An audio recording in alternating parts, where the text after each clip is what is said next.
Well, it's the 4th of July, Independence Day, and I'm not out there reveling and partying with everybody else. Instead, I'm doing my work, I'm doing my thing, and I'm making this follow-up video, this addendum to Free Thinking 33, early Ironwood Harvest. Yeah.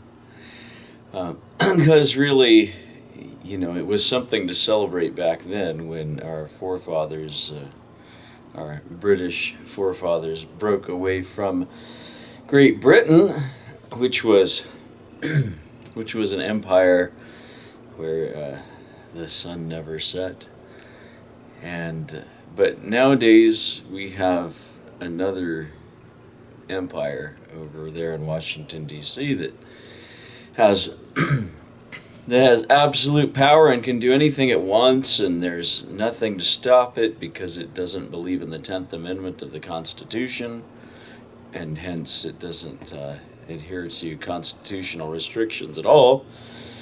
And so we're overtaxed and overburdened and overregulated and stomped on and kicked around and whatever. So I'll celebrate independence again, I guess, maybe someday if, for example, the state of Arizona gets independence from the federal government. Then we can talk about celebrating independence. Otherwise, it's just hypocritical. Okay, so this is, as I said, an addendum to the early Ironwood Harvest video. And so when you harvest ironwood beans when they're still green, you will find that when you boil them, they're very similar in texture-ish, or the concept is similar to peas. So they're not really beans at that stage so much as they are peas. And then after they dry up later, they're really not so much beans as they are nuts, sort of like cashews or peanuts or something. So I took that bunch of ironwood beans, I shelled them, I put them in a container like this one, I put them in the freezer and just waited until I had an opportunity to do something with them. So here's what I did.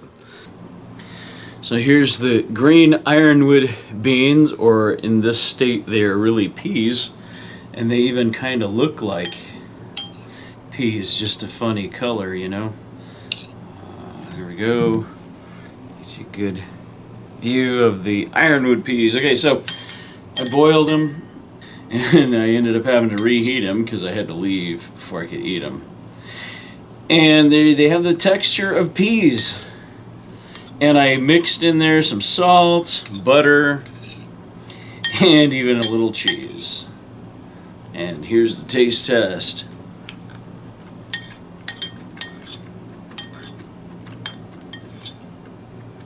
Very unique. Oh, wow, that's good.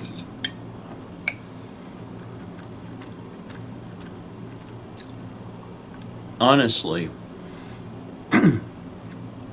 this is really good. I could see gathering this, spending a lot of time, going to a lot of effort to harvest as much ironwood peas as I could. Then freezing it. If you had a big freezer, you could just keep that all year, just sort of like, it's a frozen vegetable. It's just as good as anything you get at supermarket. It has a different flavor. It doesn't taste like peas. It's got a similar texture though, and it's very good. Highly recommended. Okay, to be perfectly honest, that was definitely one of the most satisfying dishes I have ever eaten from the desert. That was so good. It was filling. It was tasty.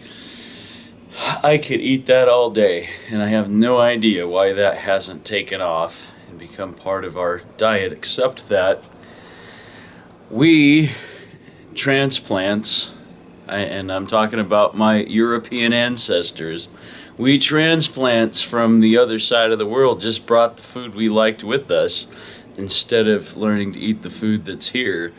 And Desert ironwood peas are amazing. You have to try it. Now, before I shut up and go away, I guess it might be worthwhile for me to say one or two more things about independence and Independence Day. I don't really consider myself to be a citizen of the United States of America anymore, even though technically, legally, I am. I consider myself to be a citizen of the kingdom of God. And my king, my government, my ruler is Christ, which is the Spirit of God through whom all things were created. And my king is the king of the universe, the Father, the source of all creation. And so in a physical human sense, I would be kingless or governmentless. But I'm governed by the Spirit that's in all things, through all things, causing all things to be. And the power of that Spirit is through everything, keeping everything alive, everything in order, keeping everything energized with the basic fundamental forces of nature. And that's basically it. So I don't really have any, I'm not really very political anymore. I'm very anti-political. I'm not religious anymore. I'm very anti-religious, and I don't mean that I oppose religion. I mean that I am the opposite of religious, because religion is man-made.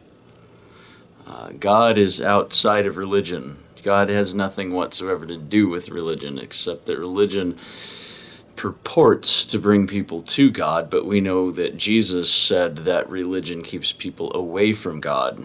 He said to the religious leaders of his day, "You teachers of religious law, you have stolen the key, you have hidden the keys to wisdom, and not only are you not entering, but you're prohibiting others from entering who would like to." That's what his opinion of religion was. So anyway, I just want to say, if you want to be independent, right, be a knight of the colors, be a follower of the source of creation, not a follower of man, not a follower of the Republican Party or the Democrat Party or the Communist or Socialist Party or any of that garbage, because it's just man-made, and men rule over men and stomp on men and treat men like a rancher who owns cattle. And that's not freedom, and that's not free thinking. So freedom would be to be free from all of those restraints, to have the law of God, in fact, all the laws in your heart, not on paper, not in a law book, but all of those laws are inside you, and those laws are treat other people the way you would want to be treated. That's simple, right? If you did that, would you need any other laws? Would you need a law that says you're not allowed to kill people or rape people or steal from people? No, you wouldn't. You just need that one law. Jesus said, do to others or for others what you would want others to do for or to you. And also in the book of Thomas, the Gospel of Thomas, which is not part of the official canon, Jesus said, don't do to others what you would hate. That's it. That's the whole thing. If people followed that rule, we wouldn't need any laws in any human government of any kind. So freedom to me has to do with having that law in your heart, living that law, being a subject of the kingdom of God, where that is the only law, and not a subject of other kingdoms, not a slave to any government through taxation and so forth. And one way you can live more free is by following what I do here on the Free Thinking series and the Living Free series, which is God gave you everything you need to live, just like he gave to the animals.